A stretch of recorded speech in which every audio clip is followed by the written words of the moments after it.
First thing I want to look at is blacklight. And well, how can light be black? We'll soon shall explain what blacklight is. And it's to do with ultraviolet fluorescence. And it was originally called blacklight because it's a light you can't really see, but actually the light actually causes other effects. Now these presentations, information will be online. The PDF files are already online for both of them today.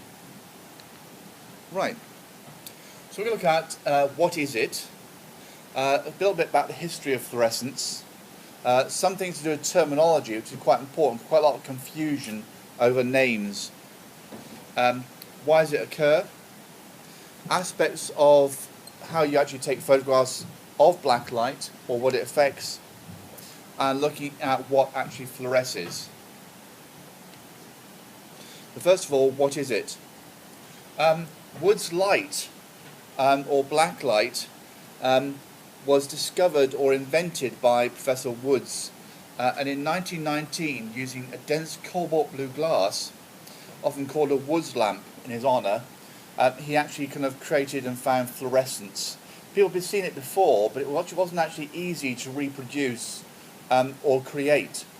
And the key step he made was actually creating a type of glass that when you actually had, when it was through fluorescent light or tungsten illumination, when you actually used a proper light, the actual light that got through the glass was purely ultraviolet. And that's a key step he made in the actual process. Since then, the light has been used in medicine for detection of clinical conditions like ringworm, tinea capitis, and in criminal investigations for detection of forgeries, finding bodily fluids at crime scenes, detecting fingerprints using fluorescent powder. It's a major area of usage is fluorescence, ultraviolet fluorescence, and another one called luminescence. Seeing the invisible. And looking through a camera's viewfinder without something that fluoresces under the blacklight, nothing is visible. So there's nothing there, you can't see anything. It's only when a fluorescing object comes near, from the photographer's shirt or hands, the perennial bane of a photographer's life, dust, that something becomes visible.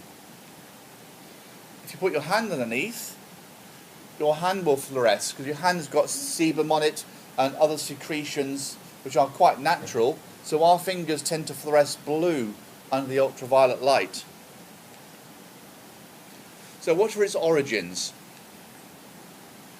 Luminous materials were known from the times of the Greeks and Romans, and Aristotle mentions sea, meat and some fungi, rotting wood, actually glowing or luminescing. Then in the 17th century, phosphorescent substances were discovered, what they called the marvellous light-absorbing, light-emitting luminous minerals. And in 1602-4, working in Bologna, Cacciarolo discovered that barium sulfide, when put between red-hot coals, became luminous. Then later in the 17th century, Christoph Adolf Baldwin first produced calcium nitrate. Everything in a glass vessel, after being highly heated and dried up, was found to be luminous. He named it Baldwin's phosphorus. The word phosphorus means carrier of light. He didn't find phosphorus, but that's what he called it. Just called it, be confusing in that sense. Since these minerals were stimulated to phosphorescence by a preceding exposure to radiation or sunlight and emitted fairly bright light, they were looked upon as a kind of magnet or kind of sponge which would suck up light and give it out again. Dr. Brand in 1674-5 attempted to distill human urine, and in this way discovered phosphorus.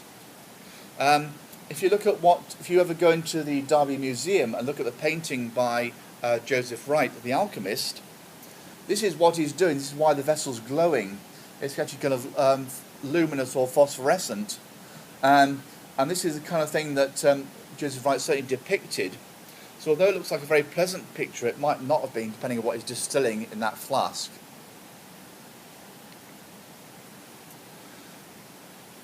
Joseph Ritter in 1801 discovered ultraviolet light, and really he was the first person to create any sort of image using ultraviolet or light. So he found that freshly prepared silver chloride was acted on by the solar spectrum. We saw the action began first beyond the ultraviolet and only then proceeded towards the violet. So we actually used a prism to create a spectrum. You can actually see what part of the light worked first on turning silver chloride black. Think about all the colours of the spectrum: red, orange, yellow, green, blue, indigo, violet. We're looking at the violet end of the spectrum in terms of what we're using, and beyond the violet to the ultraviolet. Becquerel showed that nearly all fluorescent substances are phosphorescent, although in some cases the phosphorescence may continue only for a fraction of a second. And phosphors are used on TV screens and monitors, cathode ray tubes. Green phosphor used in oscilloscopes and scanning SEM work. You've got fluorescent tubes. These are kind of tubes you get in the ceiling here, and they haven't got any electricity going through them. Let's literally put one of those tubes underneath the ultraviolet light, and the phosphors inside them will actually glow white. And looking now a little bit about terminology and what phrases we're using is quite important. There's a bit of confusion in the literature between luminescence, phosphorescence and fluorescence. They're often used interchangeably, which can lead to confusion. So fluorescence and luminescence are the emission of light from a substance when exposed to light. Fluorescence and luminescence are generally used to describe the effect of excitation caused by ultraviolet and blue light. Luminescence is often associated with infrared luminescence, which is stimulated by blue-green light. In fluorescence and in luminescence, as soon as the light source is turned off, the emission of light stops. So that's a key feature of those. Someone coming in now. Come on in. Yep.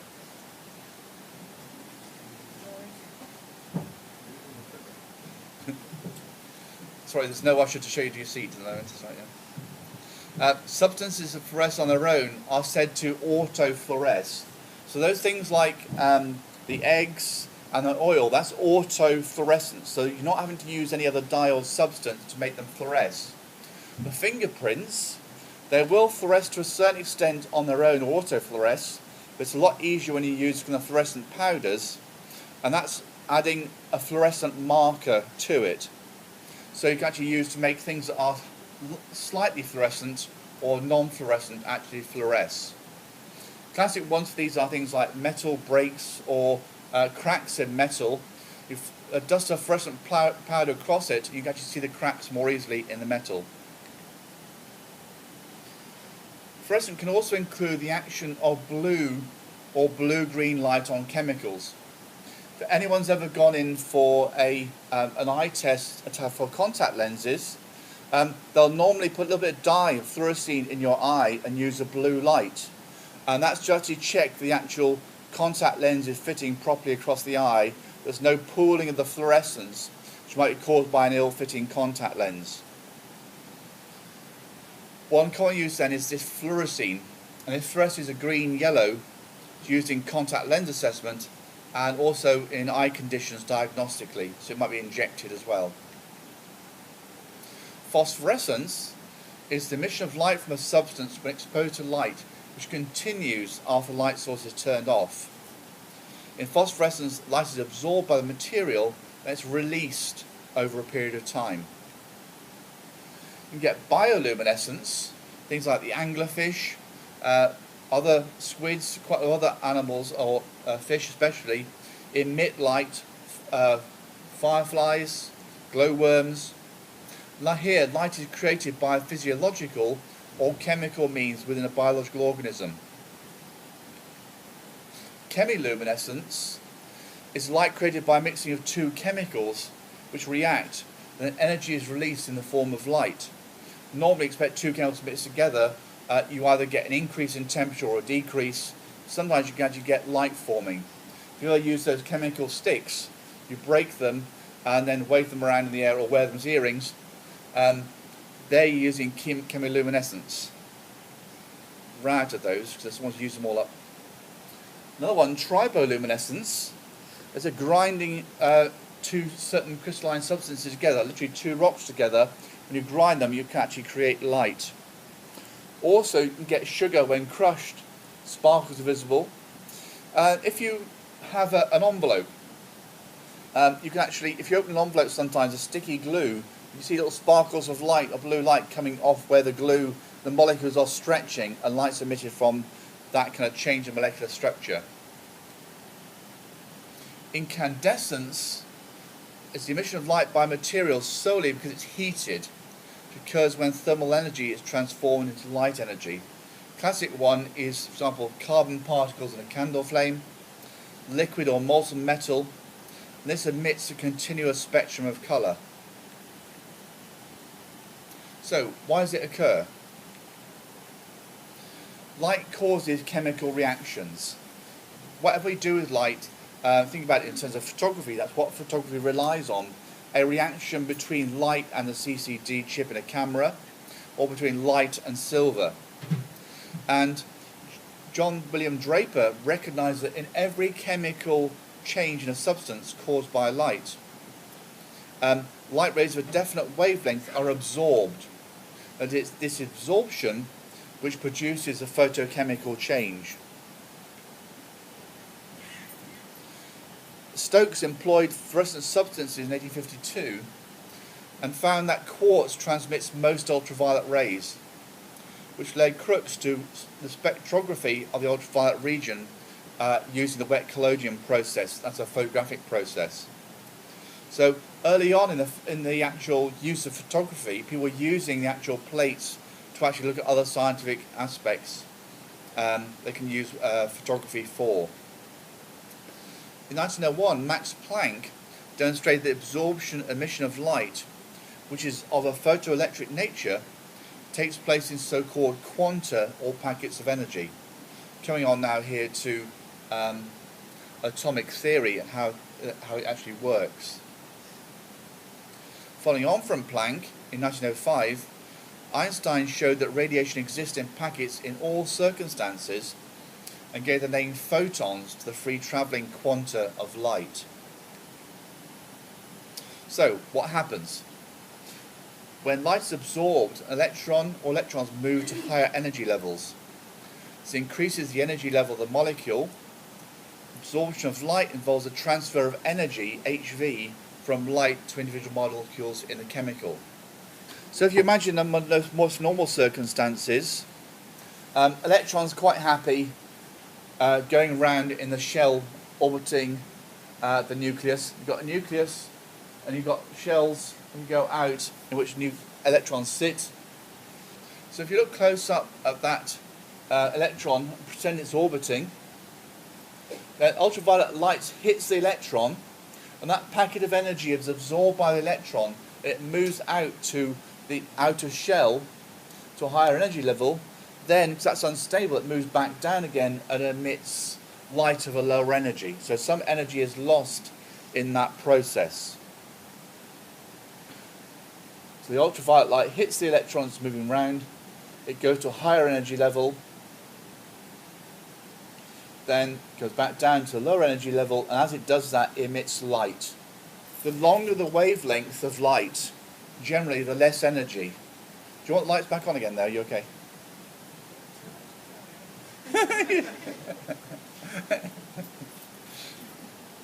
The longer the wavelength, less energy.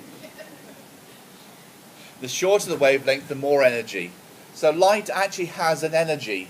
If you think about it, as you get to the ultraviolet end of the spectrum, that is the most dangerous light because it has the most energy because it's the shortest wavelength. This is the main reason why ultraviolet and blue light are more likely to cause fluorescence, because they have a higher energy level. Also, X-rays will cause fluorescence as well. So it's not just ultraviolet light, it's a shorter wavelength still can cause fluorescence. Because of photography, ultraviolet light is directed onto specimens by a Woods lamp. It can be in the form of a flash or the kind of a fluorescent tubes like we've got here. So the fluorescence is visible or using an ultraviolet transmission filter over a flash gun. This is termed the exciter. and then you use a barrier filter to remove the ultraviolet. It's called a cutoff filter. Example 2E or 2B. If we look at a diagram here, what we've got here is the ultraviolet light coming down to the specimen, and when you've got any light going towards anything, you have two things happen. You'll get most of the light be reflected, also with a substance which actually emits light that fluoresces, you get other light coming off as well. Here we've got some red, orange with a blue, and we've also got the ultraviolet light going up there as well. And what we want to do is to remove the ultraviolet and keep the other colours of the spectrum. So we put in place a yellow filter here at 2E, and that stops the ultraviolet light going through but lets the colour light go through. So that's a lot easier, a lot better quality picture. If we use different cutoff filters, we can get different colours of better photographs depending on how deep the cut is of the filter. So we actually enhance the colour, the definition of the colour image produced. So if we're looking at the transmission curves, here on this side here you've got the lowest transmission here, the highest, and on the bottom here we've got the wavelength from 200, 300, 400, 500 along that way. Then here we've got the infrared region here. And this filter here, an 18A, is one which lets through ultraviolet, also lets through a bit of infrared as well. And the idea when you're working with kind of filter combination, whether it's with ultraviolet light or the specialized light sources you've got for detecting different specimens, different bloods and fluids, the idea is to match the light source with the cut-off filter. So the idea is that you get as little crossover as possible. So this is a light source, and that's the best filter to use as what's called the barrier filter. So you've got the exciter on one side, then the barrier on the other. And it's that exciter-barrier combination that enables us to see as best as we can fluids and other things in a crime scene. In terms of filter choice, the 1A, which is a kind of skylight filter, is not recommended. 2B is useful, right there, for cutting off excessive UV from flash and sky. It's easier to attain for UV work. 2E is usually the best one, and we often use a 3 because that's quite useful to use. It's an increasing cut-off to deeper yellow. However, we have to avoid to make sure it doesn't start to cut off some blue fluorescence. Look here, we've got comparison between no filter, the side here, and a filter here. You can see we've got this is got a nice seeded bread. So these are kind of sesame seeds and poppy seeds on bread. And without a filter, you can see that these poppy seeds actually are reflecting that ultraviolet light which is recorded by the camera.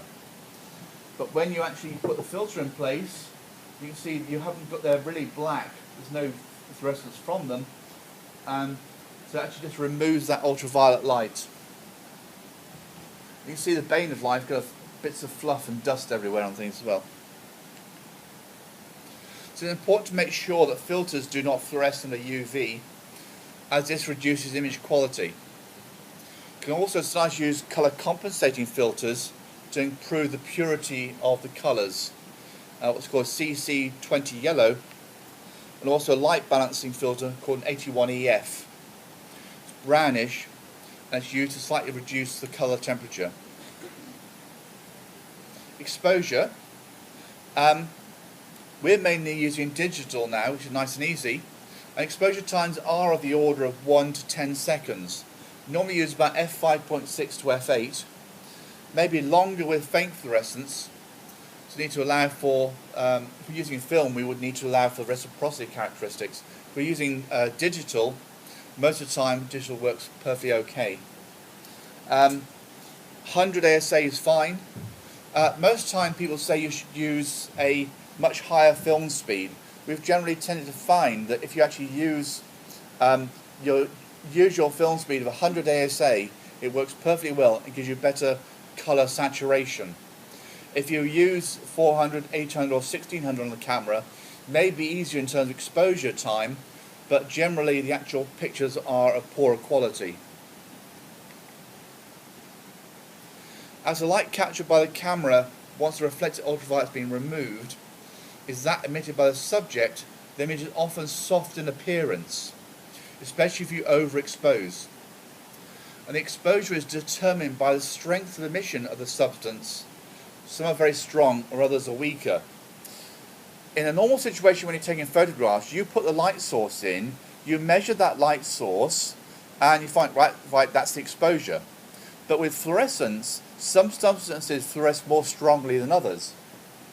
Under there, even there you can see that that powder fluoresces that much more strongly than the eggs or the other objects. So exposure is not determined by the light source or the reflection of the light, it's determined by the fluorescence of the object. And this is an underexposed handkerchief.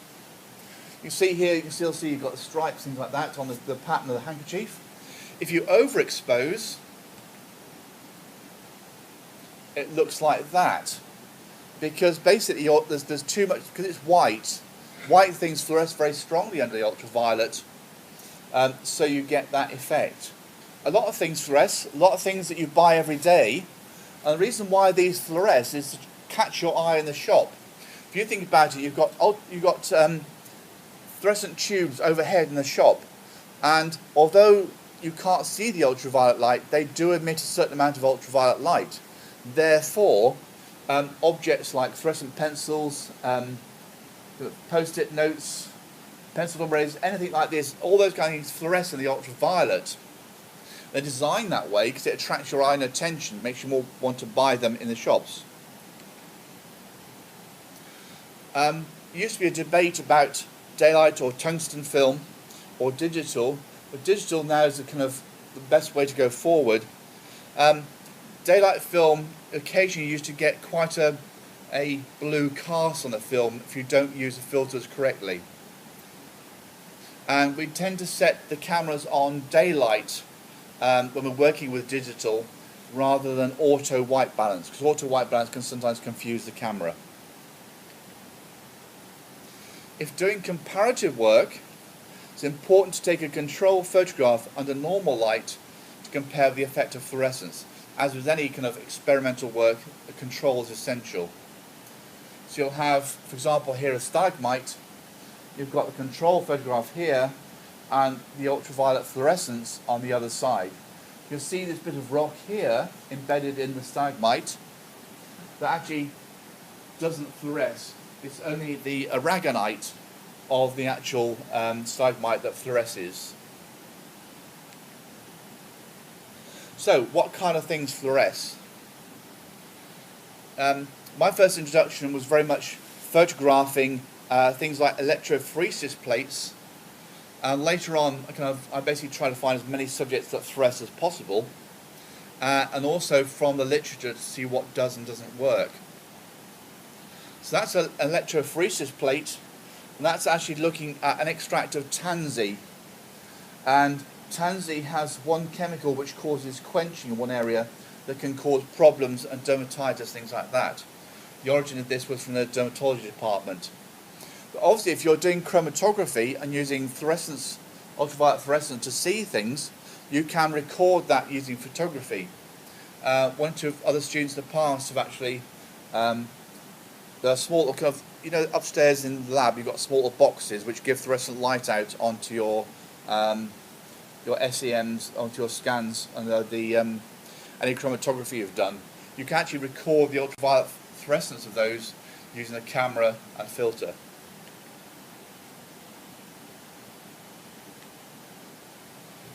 Very much what we're looking at is more than the eye can see. Using ultraviolet fluorescence will enable us to see things we wouldn't otherwise see. So look at a number of pictures. They're red lentils.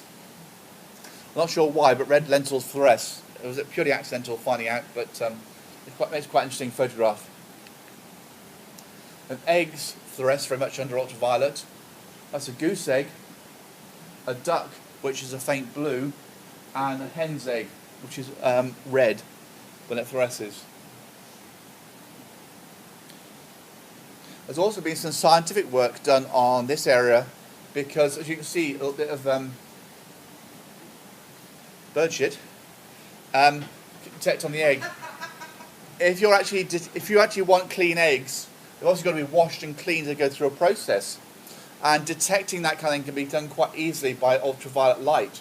As ultraviolet light is a part of the process, that can be used to detect for quality assurance in a factory. Tonic water fluoresces. Forgot to bring some in with me today. Literally under the ultraviolet light, rubies fluoresce in the ultraviolet. They're uncut, so they're not very valuable.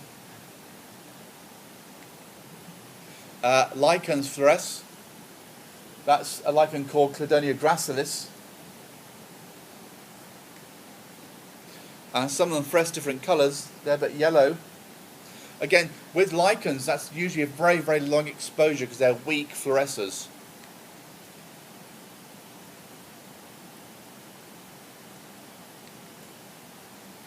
Oils and fats. One intriguing group of fluorescent materials in view of the growing concern of obesity are oils and fats. The oils in nuts fluoresce, as does olive oil, and the colours will depend upon the purity or additives and country of origin. So those are Brazil nuts, fluorescing under the ultraviolet. Almonds, flaked almonds in this case. Anyone recognise what they are? Pistachio, yeah. For some reason pistachio fluoresce lots of different colours. You've got the reds, also kind of greens and yellows. Anyone recognise those are? Cashews, yeah. I had to go through a whole pack to get that bit.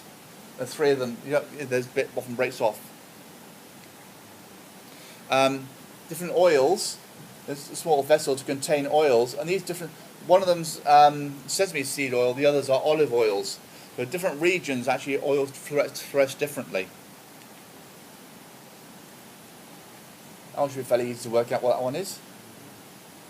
Any ideas? Nugget, yeah, nougat.